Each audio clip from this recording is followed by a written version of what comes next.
Democracy क्या है।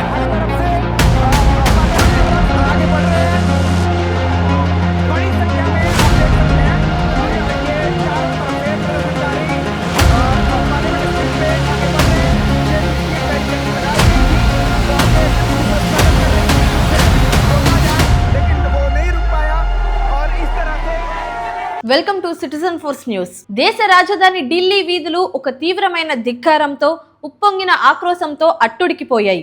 గొంతుకలలో ఆగ్రహం, కళ్ళలో చేజారిపోతున్న భవిష్యత్తు గురించిన భయం, గుండెల్లో మాత్రం ఆశల వెలుగును పట్టుకుని వేలాది మంది విద్యార్థులు, యువకులు జంతర్ మంతర్ రహదారులపైకి చేరుకున్నారు. పరీక్షల పేపర్ల లీకేజీలు, వ్యవస్థలోని లోపాలు, పాలకుల నిర్లక్ష్యంతో తమ జీవితాలు బుగ్గిపాలవుతున్నాయని చాటి చెప్పడానికి వారు తలపెట్టిన పార్లమెంట్ ముట్టడి కార్యక్రమం కేవలం ఒక ఆందోళనగా మాత్రమే మిగలలేదు. అది ఈ దేశ భవిష్యత్తు అడుగుతున్న ఒక నిలదీతగా మారింది.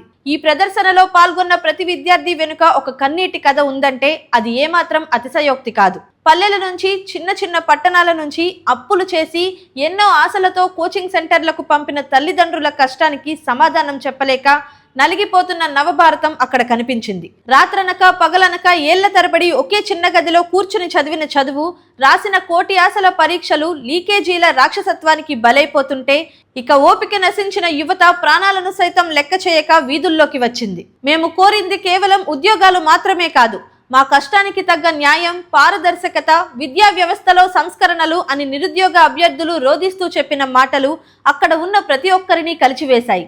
అంతటితో ఆగకుండా విద్యార్థులపై జరిగిన దమనకాండకు నిరసనగా, యువత ఆక్రోశానికి మద్దతుగా లోక్సభ ప్రతిపక్ష నేత రాహుల్ గాంధీ, ప్రియాంక గాంధీ ప్రతిపక్ష ఎంపీలతో కలిసి ఊహించని రీతిలో ప్రధాని నరేంద్ర మోదీ నివాసంపై ముట్టడికి దిగడం దేశవ్యాప్తంగా తీవ్ర సంచలనం సృష్టించింది. పార్లమెంట్లో విద్యార్థుల భవిష్యత్తుపై, నీట్ పేపర్ లీకేజీలపై చర్చించడానికి ప్రభుత్వం నిరాకరించడంతో నేరుగా ప్రధాని నివాసం ముందే బైఠాయించి యువత తరపున నిలదీయాలని వారు నిర్ణయించుకున్నారు. విద్యార్థుల గొంతును నొక్కేస్తున్నారని విద్యాశాఖ మంత్రి ధర్మేంద్ర ప్రధాన్, హోంమంత్రి అమిత్ షా వెంటనే రాజీనామా చేయాలని వారు గట్టిగా డిమాండ్ చేశారు. పోలీసుల అరెస్టులను అడ్డుకునేందుకు ప్రతిపక్ష నాయకులు తమ చేతులకు జిప్ టైలు కట్టుకుని పట్టు వీడకుండా రోడ్డుపైనే పడుకుని తమ ధిక్కారాన్ని చాటారు. ఢిల్లీ పోలీసులు వారిని విచక్షణారహితంగా ఈడ్చుకెళ్లి రౌండప్ చేసి రాహుల్ గాంధీని, ప్రియాంక గాంధీని అదుపులోకి తీసుకున్నారు. ఈ సందర్భంగా పోలీసులు ప్రదర్శించిన దమనకాండ మునుపెన్నడూ లేనంత తీవ్రంగా ఉంది. చేతుల్లో భారత రాజ్యాంగం, జాతీయ జెండాలు పట్టుకుని మా భవిష్యత్తు మాకు కావాలి అంటూ సాగిన శాంతియుత మార్చును అడ్డుకోవడానికి పోలీసులు వరుస బారికేడ్లు ఏర్పాటు చేసి విచక్షణారహితంగా టియర్ గ్యాస్ ప్రయోగించారు. మండుతున్న ఎండను, వర్షాన్ని తట్టుకుంటూ నిలబడిన విద్యార్థులపై, యువతపై లాఠీ చార్జ్ చేశారు. రసాయన పొగతో కళ్ళు మండుతున్న లాఠీ దెబ్బలకు శరీరం పగిలిన యువత వెనక్కి తగ్గలేదు. మమ్మల్ని కొట్టండి, కానీ మా భవిష్యత్తును మాత్రం చంపకండి, మాపై కేసులు పెట్టడం ఆపండి అంటూ విద్యార్థులు కన్నీళ్లతో అరిచిన అరుపులు దేశ హృదయాన్ని ద్రవింపజేశాయి. సామాజికవేత్త సోనం వాంగ్చుక్ లాంటి ప్రసిద్ధ ఉద్యమకారులు పంపిన పిలుపు, విద్యార్థుల సంఘాలు సాయశక్తులా సలిపిన పోరాటం వారిలోని నిబద్ధతకు అద్దం పట్టింది. పోలీసులు ధ్వంసం చేసిన నిరసన శిబిరాలు, చెల్లా చెదురైన పుస్తకాలు, వీధుల్లో పడి ఉన్న చెప్పులు ఈ ముట్టడి ఎంతటి ఉద్రిక్తతకు దారితీసిందో స్పష్టంగా చూపుతున్నాయి. వందలాది మంది విద్యార్థులను, ప్రజా ప్రతినిధులను అదుపులోకి తీసుకుని బస్సుల్లో బంధించారు. ఆందోళనకారుల పక్కన నిలబడి చూస్తే ఒక విషయం స్పష్టమవుతోంది.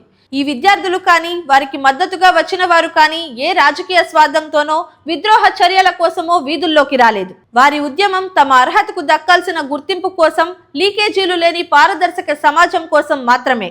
వాటర్ క్యాన్ల ధాటికి తడిసి ముద్దవుతూ కుప్పకూలుతున్నా కూడా వారు నినాదాలు ఆపలేదు. చదువుకోవాల్సిన వయసులో, ఉద్యోగం చేయాల్సిన సమయంలో మేము వీధుల్లో లాఠీ దెబ్బలు తింటూ అరెస్టులు కావాల్సి రావడం ఈ దేశ విద్యా వ్యవస్థకే సిగ్గుచేటు అని బాధిత అభ్యర్థులు కన్నీటి పర్యంతమయ్యారు. పోలీసు బలగాలు తాత్కాలికంగా శిబిరాలను తొలగించి నాయకులను అదుపులోకి తీసుకుని ఉండవచ్చు, కానీ యువత గుండెల్లో రగులుతున్న ఆక్రోశాన్ని, న్యాయం కోసం వారు పడుతున్న తపనను ఏ శక్తి ఆపలేదు. అధికారం అనే గోడల వెనుక ఉన్న పాలకులు ఈ గలాలను వినకపోతే ఈ కన్నీళ్లు భవిష్యత్తులో మరింత పెద్ద విప్లవానికి నాంది పలుకుతాయని ఈ సంఘటనలు హెచ్చరిస్తున్నాయి. ఈ వీడియోపై మీ అభిప్రాయాన్ని కామెంట్ చేయండి. మరిన్ని అప్డేట్స్ కోసం సిటిజన్ ఫోర్స్ న్యూస్ ఛానల్ను సబ్స్క్రైబ్ చేసుకోండి. అలాగే కొత్త వీడియో నోటిఫికేషన్ కోసం బెల్ ఐకాన్ క్లిక్ చేయండి.